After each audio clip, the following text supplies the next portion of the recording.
How do you go from living on the streets begging for money to owning multiple mega mansions, billion-dollar businesses, and rare supercars? Meet John Paul DeJoria, the homeless man who became a multi-billionaire. As a child, John Paul's life was filled with danger, poverty, and abandonment. His single mom was struggling to make ends meet in East LA, so he didn't start with the small loan of $1 million. But even though he was poor, he was determined to be rich. He started off making flower boxes from a local wood shop to help his mom, buying them for 25 cents a piece, then he would sell them to diner waitresses for 50 cents. His mom was proud that he was willing to help out, but she knew it still wasn't enough. Since she couldn't afford to feed him, John's mom had to give him to foster care when he was only 7 years old. But he missed home so much, he forced himself to get a job.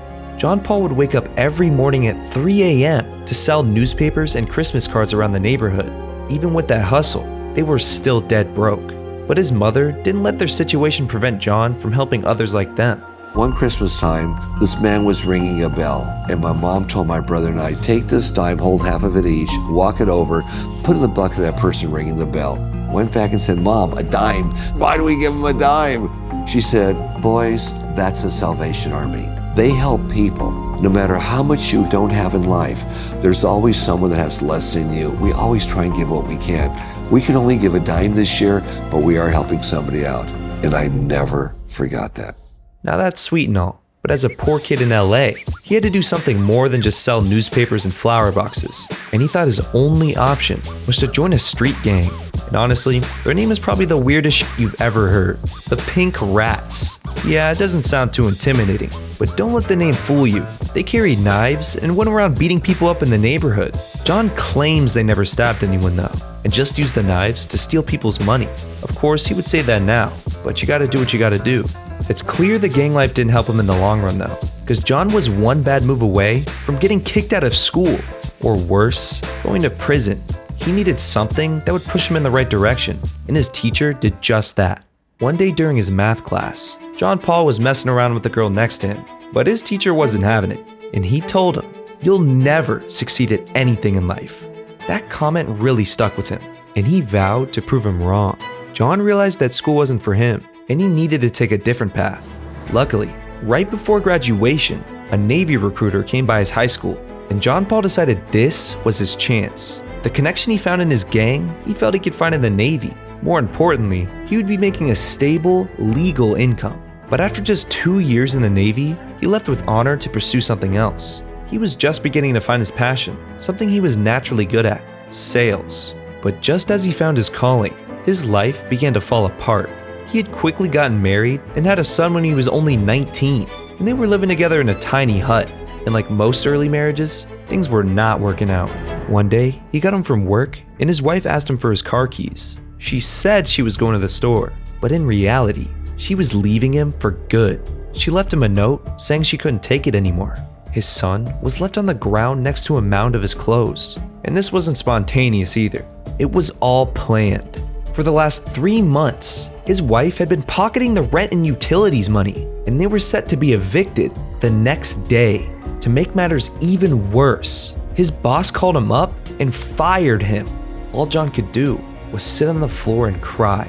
He had just lost his job, his shelter, his wife, and had no idea what to do. But he still had discipline, and he told himself he had to make it out of this. Thankfully, his neighbor overheard what happened and offered to give John his Cadillac to live in. But at the end of the day, John was still homeless with a kid. To make ends meet, he picked up soda cans and sold them for 2 cents a piece. And finally, after 2 weeks, one of John's friends offered him and his son a spare room, and he did everything he could to scrape up some money.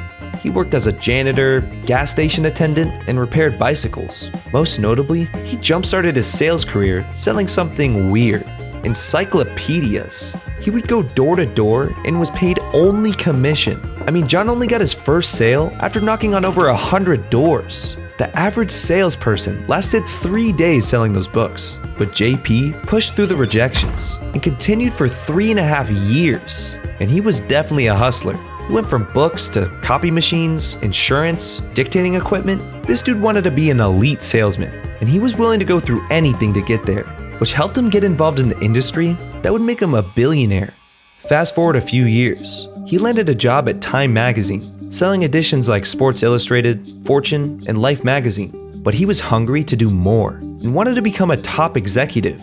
So one day, he went up to his boss and asked him, "How can I become vice president of the company?" And of course, he just laughed in his face. But his boss said if he stayed with the company for 9 more years, they might consider him. John Paul thought that was some bullshit. He knew he deserved better, so he told everyone he knew about his goal, and his friend pointed him towards a more promising offer, a salesman job at a company called Redken, known for manufacturing beauty products. John Paul flew through the ranks, all the way to national manager, and when he got to that level, he witnessed firsthand the unethical tests they performed on animals. And he couldn't just stand there and let that happen, so he voiced his opinion and complained to the executives. But instead of hearing him out, they fired him. Thankfully, he quickly bounced back and got a new management job with Firmadil, and there, he helped increase the profits by 50%. But once again, he was fired because he didn't fit in. He had some more success with other companies and learned his way around business and marketing, eventually becoming so good that he was one of the best in the hair industry. Even through all the job hopping, things were looking up for John, but not for long. During a hairdressing convention, John met a man named Paul Mitchell, and he immediately saw potential. John Paul was great at the business and marketing side of things. Paul Mitchell was one of the best hairdressers and formulators in the industry. It was a match made in business heaven, so they decided to partner up and set a crazy goal. They wanted to build the best hair company of all time, John Paul Mitchell Systems. After working on it all day and night, they pitched their company idea to a European investor. And just like that, they were accepted for a loan of $500,000. John Paul was hyped. Since he had $500K coming in, he decided to give his house and the rest of his savings to his wife, even though she was about to divorce him.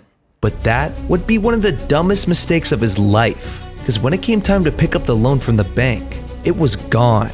So John Paul had no money, no house to go back to, and no pussy. All he had now was his car. But he wasn't completely down bad. He had a plan to start up the company with barely any upfront costs. But he still needed some money. So John borrowed $350 from his mom, and Paul Mitchell matched that as well, leaving them with a total of $700 to start the company. The first step was to get the manufactured products like the formula in bottles. Normally, this would cost a ton of money, but it was common practice for these manufacturers to give out samples. And these samples weren't small. They could get up to 10,000 full-size bottles for free if they showed they were 1, a legit company, and 2, promised to buy more later. John jumped right on that idea and told them he would buy over 100,000 units in the future, and the manufacturer agreed to give him the samples. So they had the product down, but they didn't have the branding yet, and you can't just get a sample for that. So they spent the entire $700 on a logo designer. Now, if this product didn't sell, they would be in deep trouble.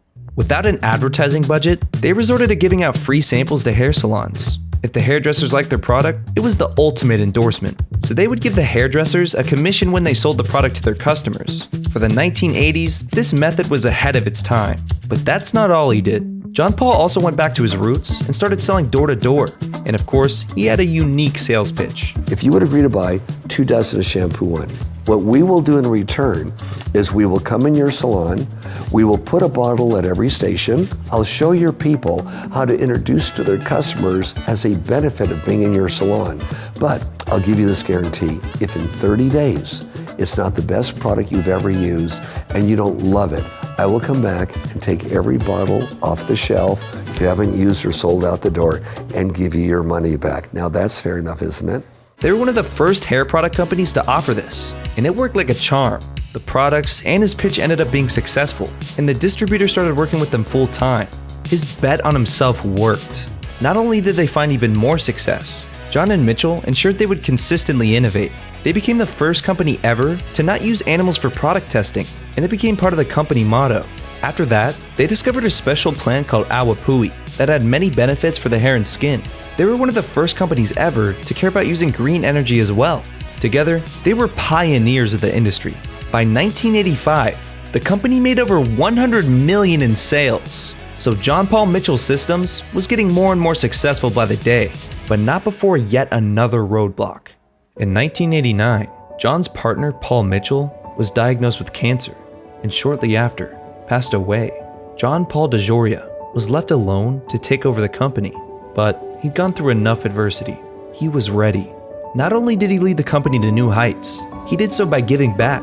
He founded Paul Mitchell Schools to help aspiring hairdressers learn the right way. John gave scholarships to those who couldn't afford to go, and he planted a tree for every product bought from their tea tree line. With these principles, the company was raking in hundreds of millions a year, and John marketed his way into becoming the first hair brand to sponsor the Olympics. With all the good press and being a great salesman, he was able to get over 30 different distributors to sell his product to thousands of salons. And with that, they finally reached a milestone of $1 billion in sales a year. Of course, John Paul celebrated and made sure everyone around him got a piece of the pie, because to him, success unshared is failure.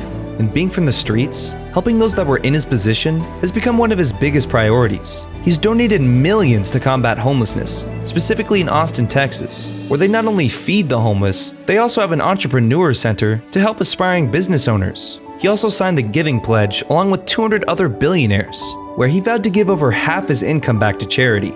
But John Paul wasn't done yet. He had grown one company, now it's time for another. So he founded Patron Tequila, which you can still find in any liquor store today.